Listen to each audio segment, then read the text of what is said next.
শোনাবো। দেখেন, ও নামাজ যখন আপনারা পড়বেন প্রথমে অজু করবেন। অজু করার পরে কেবলামুখী হবেন। কেবলামুখী হওয়ার সময় আপনার পাটাকে কেবলামুখী করে দাঁড় করাবেন। পা যে এরকম বাঁকা হয়ে না থাকে কেবলার দিকে দাঁড় করবেন। দুই পায়ের মাঝখানে আপনি জায়গা রাখবেন ব্যালেন্স রক্ষা করার জন্য। দুই পায়ের মাঝখানে এক বিঘত বাস দাঁড়িয়েছেন। এবার আপনার চেহারা বুক পুরোটা থাকবে কেবলার দিকে। দুই হাত কাঁধ বরাবর অথবা কান বরাবর। কান ধরা লাগবে না আর কাঁধ স্পর্শ করা লাগবে না, কাঁধ বরাবর। এই সাহাবী বলছেন আমি রাসূল সাল্লাল্লাহু আলাইহি ওয়াসাল্লামকে দেখি তার দুই হাত কাঁধ বরাবর উত্তোলন করেছেন। আচ্ছা, তারপরে তিনি আল্লাহু আকবার বলে ডান হাতটাকে বাম হাতের কবজির উপর অথবা বাহুর উপর, দুই ধরনের হাদিসে আছে, কবজির উপর অথবা বাহুর উপর হাত রাখতেন। তারপরে তিনি তার হাতটা বেঁধে নিতেন। এখন যদি এভাবে রেখে দেন, দেখেন আপনার হাতটা কোথায় গিয়ে পড়ছে, বুক আর নাভি এর মাঝামাঝি পড়ছে।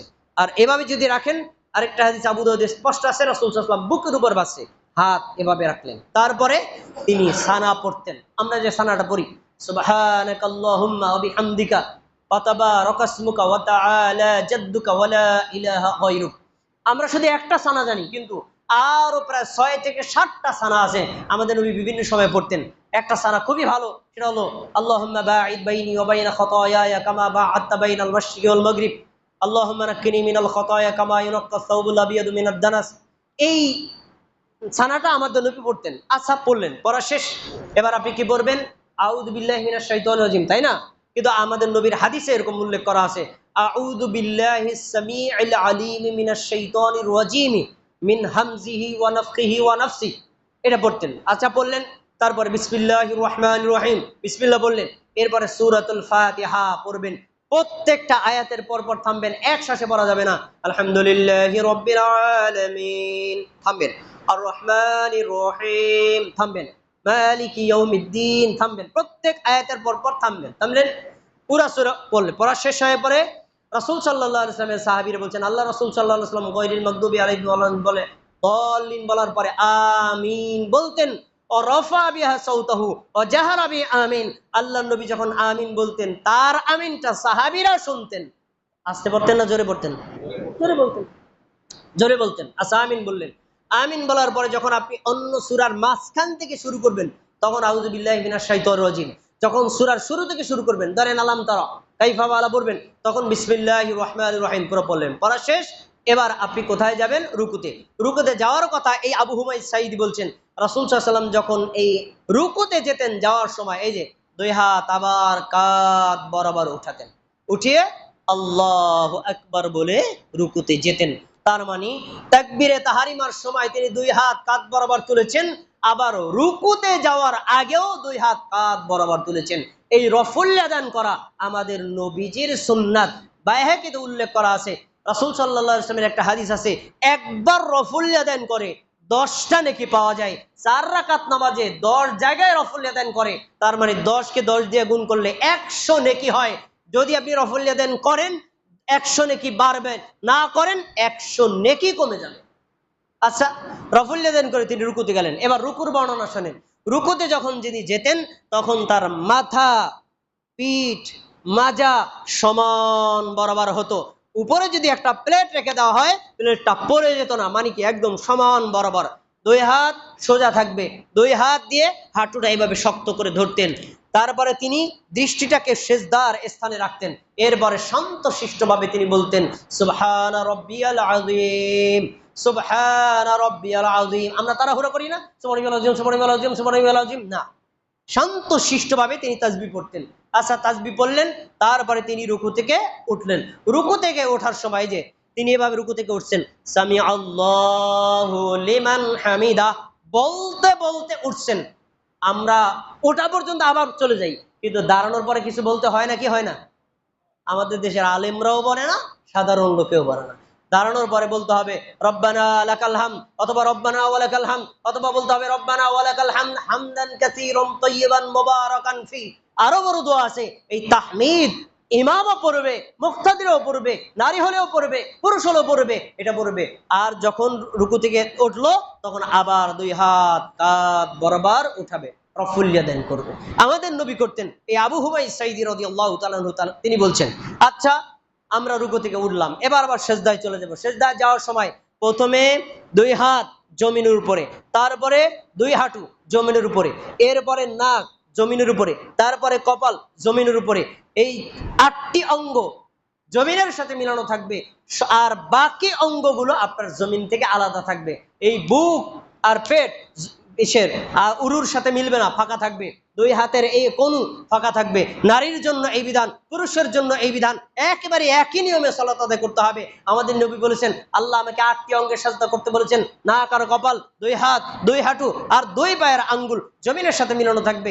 এরপরে স্থির হয়ে বলবেন, সুবহান রাব্বিয়াল আ'লা, সুবহান রাব্বিয়াল আ'লা, সুবহান রাব্বিয়াল আ'লা, সুবহান রাব্বিয়াল আ'লা। আরো অনেক দোয়া আছে, সুবহানাকাল্লাহুম্মা রাব্বানা ওয়া বিহামদিকা আল্লাহুম্মা গফিরলি। আপনি যে কোনো একটা তাসবিহ বলবেন, শান্তশিষ্টভাবে বলবেন, সেজদার পরে এরপরে বসবেন। 2 সেজদার মাঝখানে আল্লাহু আকবার বলে বসে, 2 সেজদার মাঝখানে কোনো কিছু পড়া লাগে না কি লাগে না? আমাদের দেশে হুজুরাও পড়ে না, সাধারণ লোকে পড়ে না, অথচ 2 সেজদার মাঝখানে আমাদের নবীর থেকে বর্ণনা, তিনি রুকুতে যতটুকু সময় নিতেন, রুকু থেকে দাঁড়ানোর পরে ততটুকু সময় নিতেন। 2 সেজদায় গিয়ে যতটুকু সময় নিতেন, 2 সেজদার মাঝখানে ততটুকু সময় নিতেন। তার মানে ওইখানে তিনি কতটুকু পড়তেন, কি পড়তেন? ছোট দোয়া হচ্ছে রব্বিগফিরলি, রব্বিগফিরলি। আর বড়টা হলো আল্লাহুম্মা গফিরলি ওয়ারহামনি ওয়াজবরনি ওয়াহদিনি ওয়ারযুকনি ওয়াআফিনি ওয়ারফানি। আল্লাহ তুমি আমাকে ক্ষমা করো, আল্লাহ তুমি আমাকে রহম করো, আল্লাহ তুমি আমাকে দয়া করো, আল্লাহ তুমি আমাকে নিরাপত্তা দান করো, আল্লাহ তুমি আমাকে রিজিক দান করো, আল্লাহ তুমি আমাকে সম্মান বাড়িয়ে দাও, আল্লাহ তুমি আমাকে মর্যাদা দান করো। এটা 2 সেজদার মাঝখানে আমাদের নবী পড়তেন। তা 2 সেজদার মাঝখানে এই দোয়াটা পড়তে হবে। কেউ যদি না পড়ে, পুরোপুরি না বসে সাথে সাথে সেজদায় চলে যায়, তার সালাত হবে না। আচ্ছা, এবার দ্বিতীয় সেজদায় গেলেন, আগের সেজদার মতো আপনি সেজদা করলেন।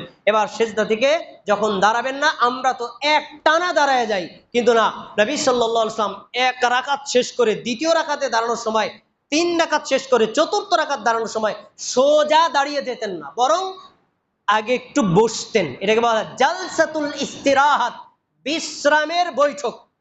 একটু বসতেন, বসার পরে তারপরে তিনি এখান থেকে দাঁড়াতেন। আচ্ছা, এরপর আবার ধরেন আপনি দ্বিতীয় রাকাত পড়লেন, এরপরে দাঁড়ালেন। দ্বিতীয় রাকাতে আপনি যে পড়বেন, দ্বিতীয় রাকাতে আগের মতোই সূরা ফাতিহা পড়লেন, অন্য সূরা পড়লেন, রুকু সিজদায় গেলেন, এরপরে বসলেন, আত্তাহিয়াতু একদম আবদুহু ওয়া রাসূলুহু পর্যন্ত পড়লেন, শান্তশিষ্টভাবে পড়বেন। পড়ার পরে এরপরে আপনি আবার দাঁড়াবেন।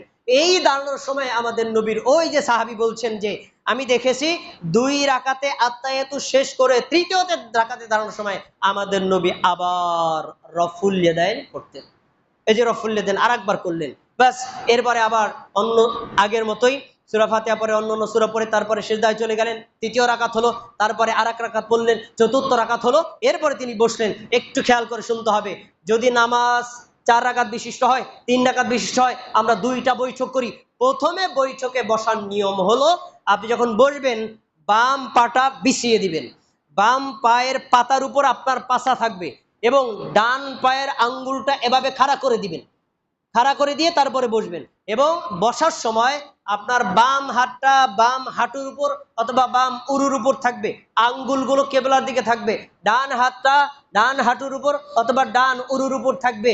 এই শাহাদাত বা তরজনী আঙ্গুল ব্যতীত বাকি আঙ্গুলগুলো মুষ্টিবদ্ধ থাকবে। এই একটা আঙ্গুল দাঁড়া করানো থাকবে, এই আঙ্গুলটা হালকা ভাবে নাড়াবেন, আর আপনি আত্তাহিয়াতু পড়বেন, আত্তাহিয়াতু লিল্লাহি ওয়াসসালাওয়াতু আত-তাইয়্যিবাত। একেবারে সালামের আগ পর্যন্ত এভাবে করতে হবে। প্রথম বৈঠক বললাম। দ্বিতীয় বৈঠকে যখন আপনি বসবেন, তখন নিয়ম হলো এই বাম পাটা, ডান পা যখন খাড়া করবেন, এখানে একটু ফাঁকা জায়গা আছে, এই বাম পায়ের অগ্রভাগটা ফাঁকা দিয়ে বের করে দিবেন, আর আপনার পাছাটা থাকবে জমিনের উপরে। এরপরে আপনি ওভাবে বসবেন, এই আঙ্গুলটা থাকবে, আঙ্গুলের মাথার উপর দৃষ্টি থাকবে। তারপরে বলবেন আত্তাহিয়াতু, এরপরে বলবেন দরুদ শরীফ, তারপর বলবেন দোয়ায়ে মাসুরা। দোয়ায়ে মাসুরা আমরা কি পড়ি? আল্লাহুম্মা ইন্নী যালামতু নাফসি যুলমান কাসীরা, এটা না? কিন্তু আপনাদেরকে অনুরোধ করে বলছি, এটা সহিহ, কিন্তু বুঝে শুনে অর্থ বুঝে শান্তশিষ্টভাবে পড়বেন। অর্থটা কত সুন্দর দেখেন, আল্লাহুম্মা ইন্নী যালামতু নাফসি যুলমান কাসীরা, আল্লাহ আমি আমার নিজের উপর অনেক জুলুম করেছি, অনেক অপরাধ করেছি, অনেক গুনাহ করেছি। ওয়ালা ইয়াগফিরুয যুনুবা ইল্লা আনতা, আল্লাহ আপনি ছাড়া কেউ ক্ষমা করতে পারে না। ফাগফিরলি, আল্লাহ আপনি আমাকে ক্ষমা করেন। ওয়ারহামনি, আপনি আমাকে দয়া করেন। ইন্নাকা আনতাল গফুরুর রহিম, নিশ্চয়ই আপনি তো ক্ষমাশীল, আপনি তো দয়াবান। আরো দোয়া আছে, আল্লাহুম্মা ইন্নী আউযু বিকা মিনাল কুফরি ওয়াল ফাকরি ওয়া আযাবিল কবরি। আরবার আল্লাহুম্মা ইন্নী আউযু বিকা মিন আযাবিন নার, আল্লাহ আমি জাহান্নামের আগুন থেকে বাঁচতে চাই, আল্লাহ আমি কবরে আযাব থেকে বাঁচতে চাই, আল্লাহ আমি দুনিয়ার ফিতনা থেকে বাঁচতে চাই, আল্লাহ আমি দাজ্জালের ফিতনা থেকে বাঁচতে চাই, আল্লাহ আমি জাহান্নামের আগুন থেকে বাঁচতে চাই। এরকম দোয়াগুলো পড়ে আল্লাহ রাসূল সাল্লাল্লাহু আলাইহি ওয়াসাল্লাম ডান দিকে সালাম ফিরাতেন। ডান দিকে সালাম ফিরানোর নিয়মটাকে দেখেন।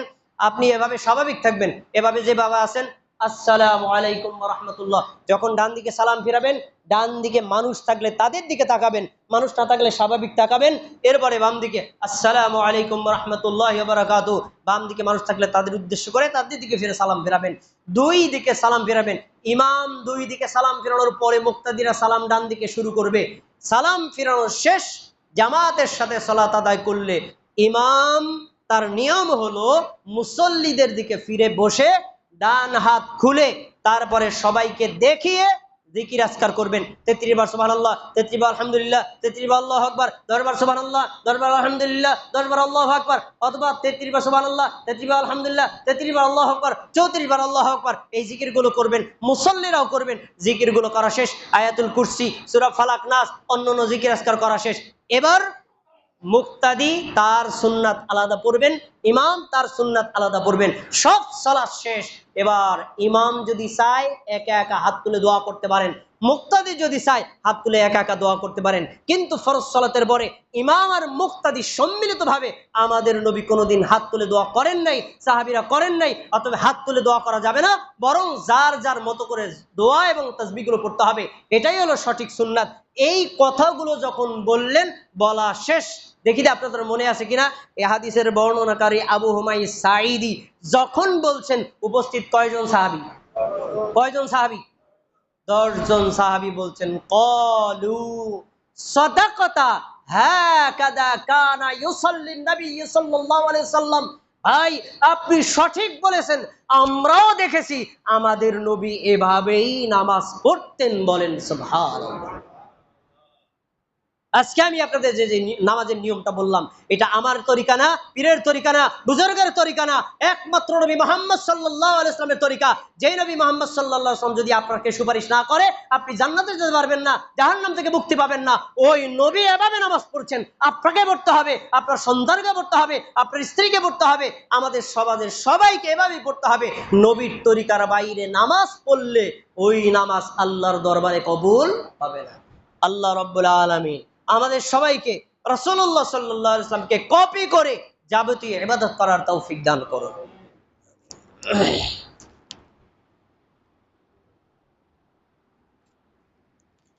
ইন্নাল হামদুলিল্লাহ নাহমাদু